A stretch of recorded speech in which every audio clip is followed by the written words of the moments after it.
Assalamualaikum warahmatullahi wabarakatuh. Apa kabar kalian semuanya? Semoga ibu harap kabar kalian baik-baik saja ya. Dan dalam pandemi ini semoga kita semua selalu diberikan kesehatan. Amin ya robbal alamin.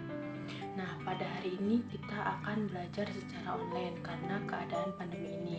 Tetapi kita harus tetap melaksanakan protokol kesehatan meski belajar online. Semoga pandemi ini cepat berlalu sehingga kita dapat bertatap muka kembali.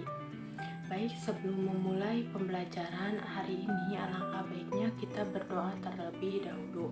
Menurut keyakinan masing-masing, berdoa dimulai. Alhamdulillah. Lalu sebelum memulai materi, Ibu persilahkan untuk mengisi absensi terlebih dahulu di classroom yang telah Ibu sediakan.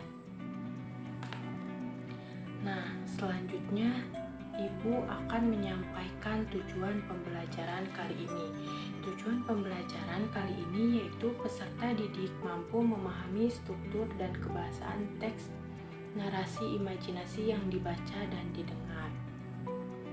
Nah, langsung saja ke materi yang pertama, yaitu ada struktur teks narasi. Yang pertama itu ada orientasi. Pada bagian ini, penulis mengungkapkan tokoh dan hubungan antar tokoh pada cerita. Selain itu, disajikan juga adegan-adegan untuk mengenalkan alur cerita kepada pembacanya. Lalu yang kedua itu ada komplikasi, yaitu bagian yang terjadi permasalahan yang dimulai dari awal hingga menuju puncak permasalahan. Kemudian konflik ini akan berkembang menjadi klimaks dan menegangkan. Lalu yang ketiga ada resolusi. Pada bagian ini merupakan penyelesaian dari permasalahan konflik yang terjadi. Resolusi merupakan bagian penentu yang mengarah pada ending.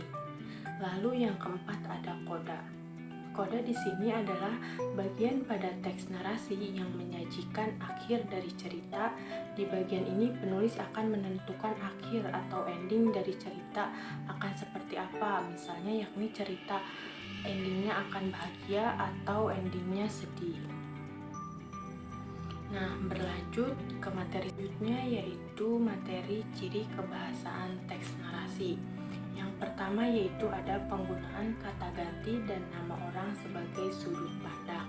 Contohnya yaitu dengan kata ganti aku, mereka, dia, engkau, dikau, Risa, Fahmi, atau lain sebagainya.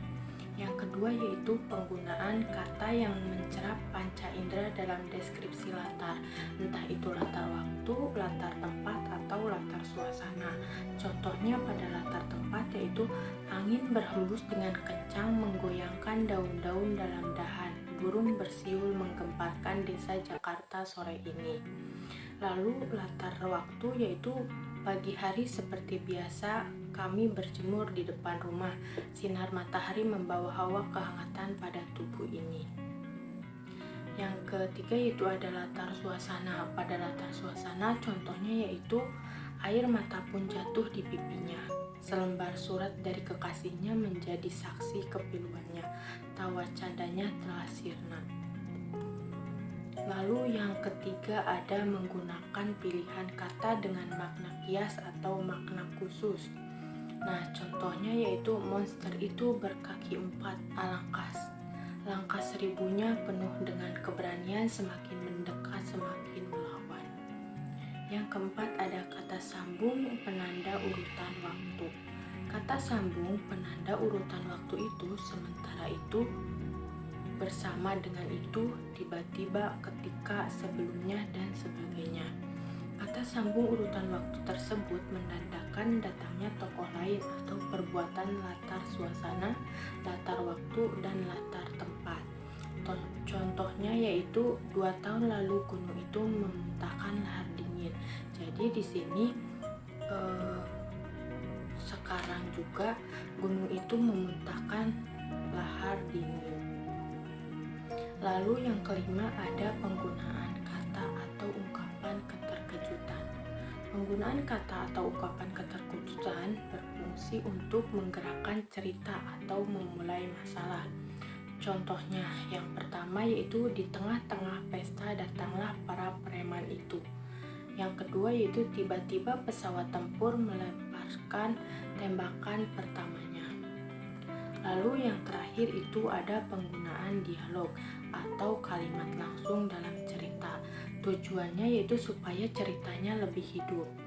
Nah, misalnya, berlarilah Nobita, nampaknya monster itu mengejarmu, teriak Doraemon dengan cemas. Nobita pun berlari sekuat tenaga.